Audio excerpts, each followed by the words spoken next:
first Europeans to climb Takht-e-Sulaiman in 1883 by Salahuddin Sikandar. Above is the picture of civil staff members of Takht-e-Sulaiman Survey expedition. Picture is in National Galleries, Scotland. Following is part of the chapter Solomon's Throne and the Gumal from the book Across the Border, or Pathan and Biloch, by Edward Emerson, dealing with British Sherani relationship around 1850 to 1890.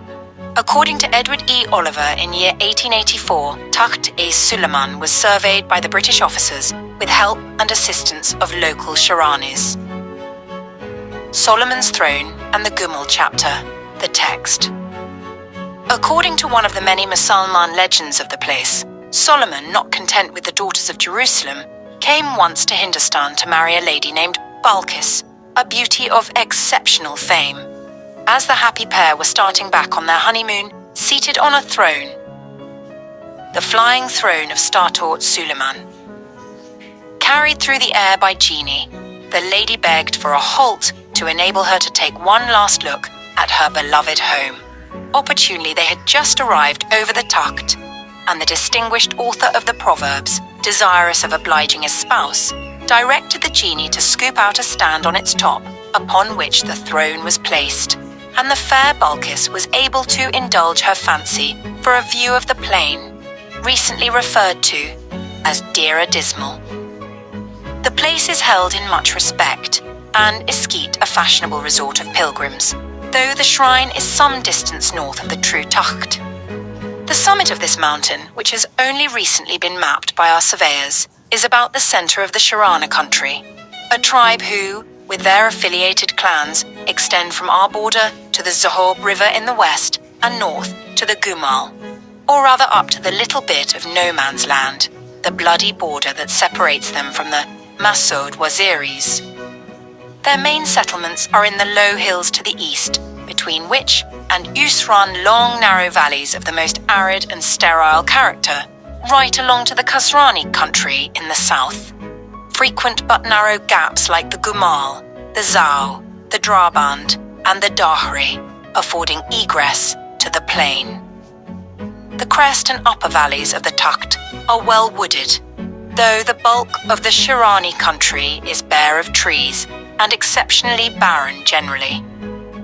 The more settled clans who occupy fixed homesteads and pasture their flocks on the higher slopes are the most friendly disposed to us, the clans nearest to us, fortunately not numerous, the least so one or two sections, notoriously lawless, at times given to plundering villages and other malpractices.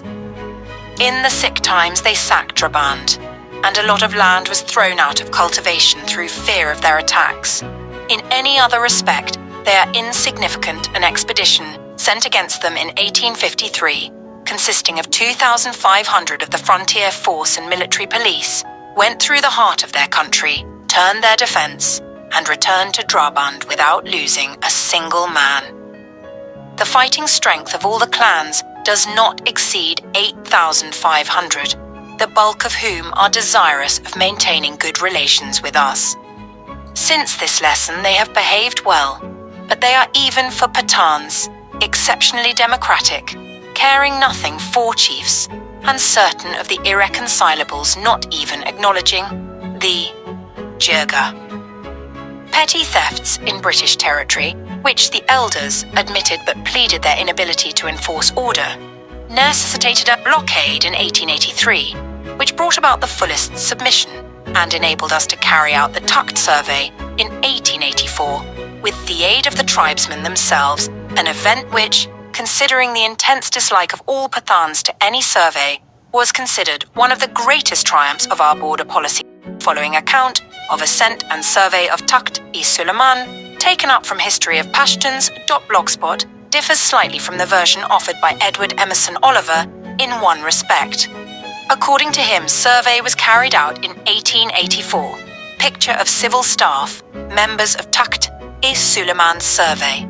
Expedition sites date as 1883, so it looks more likely that Major McElvore and Captain A.H. McMahon scaled Takht-e-Sulaiman in 1883 and not in 1891. Courtesy. History of Pashtuns.blogspot.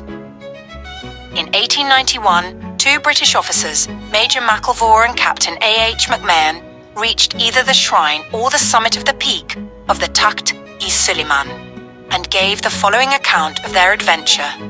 We found ourselves on June 28, 1891, at the Petsai Spring, on the western slopes of the range, the highest point at which spring water on that side is obtainable. At dawn on the 29th, we commenced the actual ascent, and by the evening, after a hard day's climb, reached the crestline at the point where the famous shrine is situated.